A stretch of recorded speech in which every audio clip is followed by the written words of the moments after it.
fight fans? Today, Fight Hub podcast with the Nostalgic Freak and Romeo 50 Cent Eradze joins with Cap Combat Sports to bring you a collaboration interview with the one and only UFC's lightweight, Matt the Steamroller Frevola. Yeah. Yo. Yeah, bro. What's up, man? Matt the Steamroller გავახსენოთ ხალხს, რომ ეხლა Yas Island-ზე, Fight Island-ზე, Abu Dhabi-ზე ქონდა მაგარი ომი, 3 რაუნდიანი ომი, ახალ ქალაქეთთან, არმან წარუკიანთან. უთულესი ბრძოლა იყო ეს ნამდვილად და მაგაზეც დაველა შევეკითხებით და რა თქმა უნდა, შევეკითხებით აუცილებლად მერაბიზე, ოღონდ ეხლა ძალიან ბევრს ეხლა მერაბიზე ნამდვილად არ დაველაპარაკებ. ხა. მაგრამ გვაინტერესებს და ვიცი ყველას აინტერესებს ქართულს აი სახელი როგორ აურჩია. Cheers. საფერავით დაგლოცავ ძმაო. Cheers, brother. I never went anywhere, man. Yo, what's up, guys? There you go. Hey, big man, what's going on, man? How are you? How you What's doing, up, man? Matt? Yo, What up, Matt? What's good? what's up? How we doing? We're doing good. Before I Better start, now. yeah, better now. Yeah, I'm over here at home, bro. I'm not too far from you. You already know. I Yeah, was how you laid doing with back. this snowstorm out here? Sucks, right?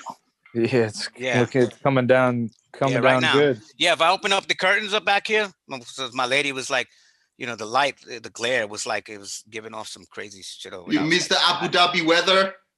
Yeah. Oh, right? I do. You do? That sun was nice out there. All I right, bet you brother. do, yeah. All right, I'm gonna start off. I'm gonna do a little intro. They're gonna ask you some questions because it's a friend of Marab's right there. Yeah, So- saw the Georgian flag. So you already know. So once I find out, with you and stuff like that, he's got a couple of good questions. Romeo here, he's in Brooklyn, and Georgie's in China. So I'm gonna start this off. Well, we actually, before you start, I'm sorry, but we actually met a couple of times, me and Matt. I don't expect him to remember me, of course, but Yeah. he probably meets 100 people every day. But we met a bunch of times in Longo's gym. Oh yeah. Yeah, okay, nice, man. Yeah, definitely. I feel like I definitely remember seeing you around there. One question: what have you overcome to get where you are now? Man, the fight life, you got to overcome a lot. I've had so many injuries throughout my career, and even in that, and injuries are always like the toughest. And then there's a lot of setbacks, and setbacks can always come in different forms, whether it's injuries, whether it's losses, whether it's anything.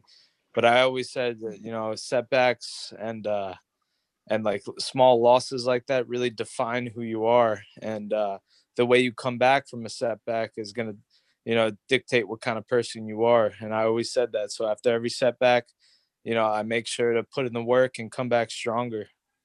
What have you read, listened to, or experienced that has inspired you recently? One of the first books I read is called The Compound Effect. And that was one of the books that really helped me. When I read it when I was like young, I was just starting out fighting. I was an amateur. And it was just the compound effects. It's just, every decision, it doesn't even matter how small, will compound itself. And you have to make, every decision, every action that you do, leads you to your goals. And then it said a lot about writing things down. I wrote down my goals, tracking your progress. And, I started doing a training log, and I write down all my training. Every day, every week, I plan out my training. I write it all down. And I've got about 8 years of training logs, like in notebooks on my desk right now.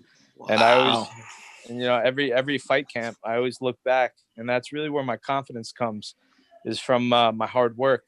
And I'll look back and I'll, 10 weeks, I'm working my ass off. 9 weeks, I'm working my ass off. 8 weeks, 7 weeks, 6 weeks, 5 weeks, all the way up into the fight.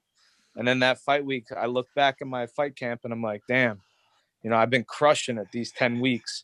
I'm prepared. I put the work in. It's right here. I don't lie in my notebook. That that notebook's between me and myself and whoever I'm close enough to share it with. And I Absolutely. never lie in it. And that's really where my confidence comes. And then even like my next fight camp, I'll go back and I'll look at my past camp and I'll, see where was I when I was 5 weeks out? What was I doing when I was 4 weeks out? And Ah, it really helps. right, right. Wow. Wow. And who are the three people who have been most influential to you? Um, a lot of people, I'd say, my manager and my head coach, Matt Arroyo down in Tampa, Florida, Okay. He definitely showed me the ropes. I started fighting amateur when I was down there, and he really taught me what a fight camp was.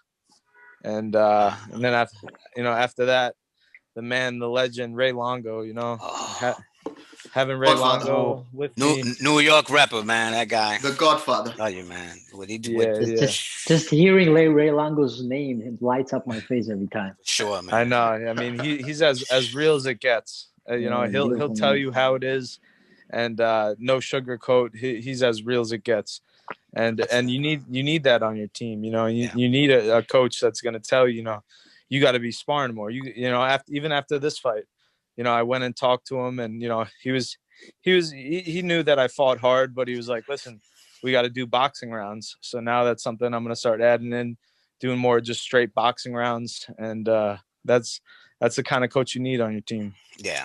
Definitely. Definitely not a yes man. Another question is, what is one myth about the industry that you want to debunk, if possible, right now? Myth,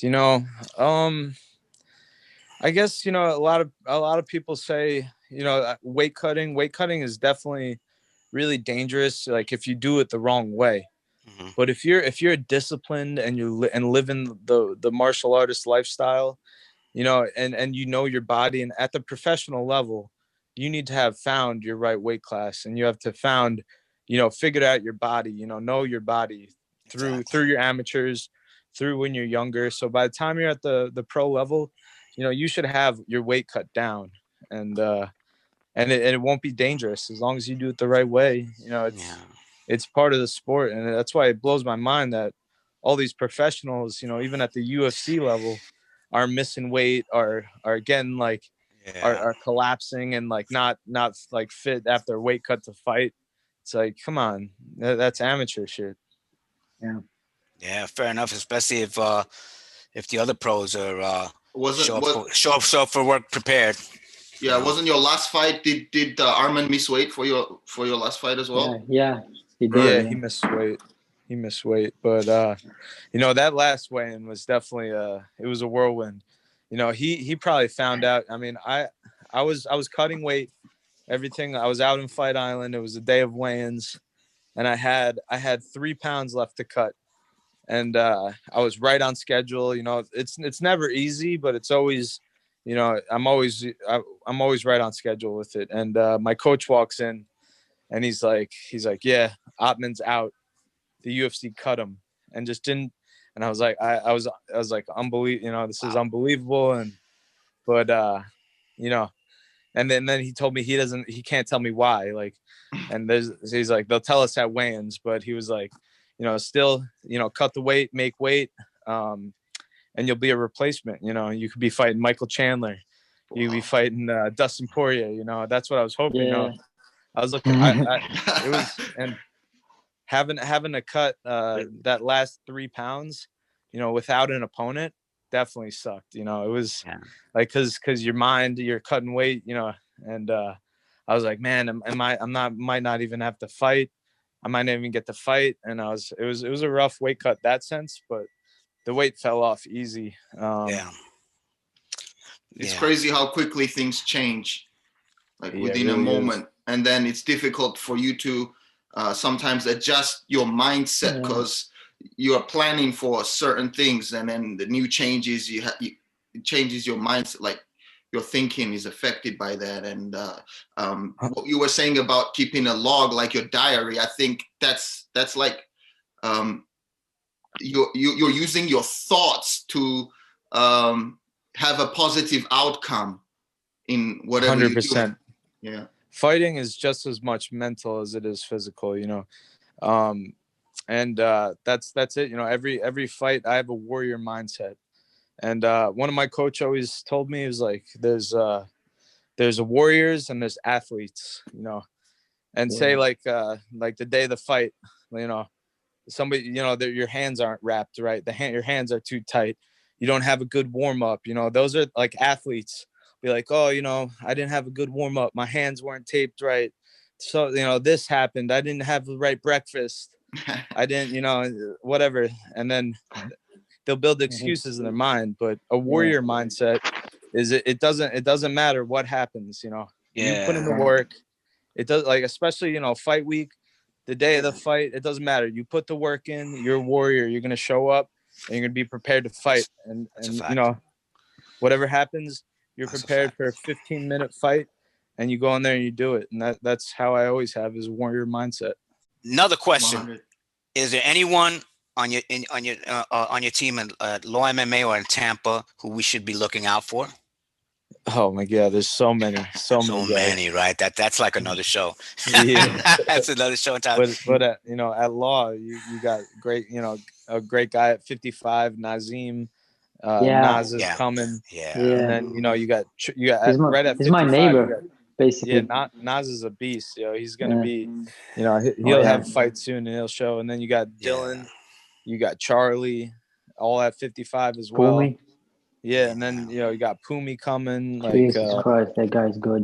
Yeah. Oh yeah, you got Pompos. You got so many guys there. It's unbelievable. Yeah, guys coming out of Long Island, New York in general, from this area, they're not. Everybody's a fan favorite. Everybody who comes out of there, out of this area, everybody's a fan favorite. Their fighting style is very similar. Like, they come to fight. Yeah, New York, bro. Awesome. It's awesome. You got the kid Justin coming up too. Like, so many. You talking about Justin Montalvo? Yeah, Justin's a beast. Justin's a beast. I have to. We've been speaking about something, an interview with him. Justin is a definite beast. His hands are like that KO debut in Ring of Combat, man. Oh my God, yeah, man. Sick. He's got that boxing background too. He does. I was talking to him. I'm gonna start getting some boxing rounds in with him, and just everybody at the gym, And then down in Tampa too, there's a lot of great up and comers down in Tampa. Pros and amateurs. Billy Q. Billy Q is already in in the big show, and then we got Danny Matos, Hugh Poley, Troy Gerhardt, and then a bunch of good amateurs coming up too. It's good, man. That's what's up. Another question: How beneficial is it for you to have two gyms to train at? It's good. I got a great team down in Tampa, and then I got a great team back home in Long Island, and being able to split up my camps is good, because it's always good to get like a fresh spot, a couple new looks, new coaches. Exactly. And for me, sometimes if I get too comfortable and too complacent, I know I need to make a little change, and being able to break up my fight camps and do it that way, it always keeps me on my toes. And I'm thankful that all my coaches understand, and everyone gets along, everyone gets it, and everyone's got the same goal in mind. So it's we're all working. One more thing, what advice would you give to someone, right, trying to pursue a career as an MMA fighter? I always tell the young fighters that come in and they always want to fight, I tell them, you do jiu-jitsu, you got a gi, and I tell them to get a gi and get on that jiu-jitsu grind, because that's I feel like if you want to fight, you got to do it all. But jiu-jitsu takes the longest to really get a grasp of, and it seems to be the hardest for fighters to really fall in love with, unless they're like a wrestler and have that grappling background. But I always tell people starting out, I wouldn't advise anybody to take an MMA fight until you're a blue belt. I think you got to get a couple grappling tournaments in. Maybe if you're a striker, keep boxing amateur, keep maybe getting some kickboxing, but really fall in love with the grappling and the jiu-jitsu and compete in that. And then maybe once you get an amateur kickboxing, an amateur boxing, a couple tournaments, get your blue belt, and then make that dive into MMA. Yeah. Who came up with the name Steamroller? That was my old uncle, my uncle Dolzy. He's a Boston guy. Okay. And he's him and my dad were at all my amateur fights coming up. Oh, your dad. And they're always bouncing back and forth. He needs a nickname. He's a nickname. And then they were watching one of my amateur fights. At a casino in Immokalee, Florida. Right. And then just Steamroller Frevola. It rolls off the tongue, and then I was running through people, and what's up? And it stuck. I like that. Frevola is Italian, right? Yeah, Italian? Italian. Like because he looks Irish, but he's Italian. He's got an Italian last name. Which is interesting. You remember when you said someone thought you were Conor McGregor? Yeah. I mean, even at Fight Island, with that picture, that photo that you put up. You definitely have some Celtic warrior blood, yeah. Yeah, but real recognizes real, and you guys look good, man. That picture, Braveheart. My mom's Irish and my dad's Italian, so I got the fighting Irish and I got the Italian stallion. Classic New York. 100% American. Minka. Nah, you don't know. You understand? Sorry about that. But So I'm gonna let these guys ask you some questions because you were very influential with someone's with someone's name, but I'm gonna let them handle that. All right. Thanks. Well, I'm gonna lay back. First of all, I want to thank you for letting us chip in. We're doing this for Georgian MMA fans, as you know. Like we recently showed up in the UFC. We got Marab and a few other guys now, and people are coming in. So we're doing this independent podcast for the fans, basically, and it's growing every day, which is great. And this is awesome to be able to talk to somebody like Matt here. But I'm in New York, so I can always go down to Law MMA, pandemic and not. I can always see Marab, Matt, Aljo, everybody, and Ray, talk to them. But for Gil, he doesn't have that opportunity, so I'm gonna let Gil, fire off some questions here. And definitely, man. Take it away. You guys already know. You hit me up whenever, and we could talk whenever. I appreciate it, man. It would be huge because Georgian MMA fans, they're not pampered with famous guys, famous fighters talking to them directly through the podcast or whatever. Those Georgians are coming, man. These Georgians are coming. Fight Hub, our channel is like the first ever independent MMA podcast. And we know about you guys, especially at Law, because Marab is a pioneer. He kind of made Georgian MMA, and because of Marab today, MMA is so popular in Georgia, and people, it's growing so fast. And also, I just wanted to say that it was an honor to meet you, man. And when Marab came to Georgia a couple of years ago, he went on all famous national TV shows and kind of Saturday Night Lives and even news and all that. And they all asked him where you got your name from, the Machine, and he said, "Oh, my teammate Matt the Steamroller Frevola gave it to me." So if I have to ask you, because I know that every Georgian wants to know how did you come up with that name for Marab, and does it have anything to do with that machine what's that machine what's that machine? Oh, the one that Matt Sarah hates. The one that Matt Sarah hates. What's the backstory there? I forget that. Marab is the man. He is such an inspiration in the gym. He's the hardest worker in the gym, and just watching, being able to train with him and watch him do his thing is inspiring. And watching him around the gym, just sparring rounds after rounds after rounds. Yeah. He'll do his hard 3 rounds, and then he'll go and do another 5 rounds with random people, anybody in the gym. He'll just go and do a round with. Yeah. Do you ever get tired of just watching him? I do. But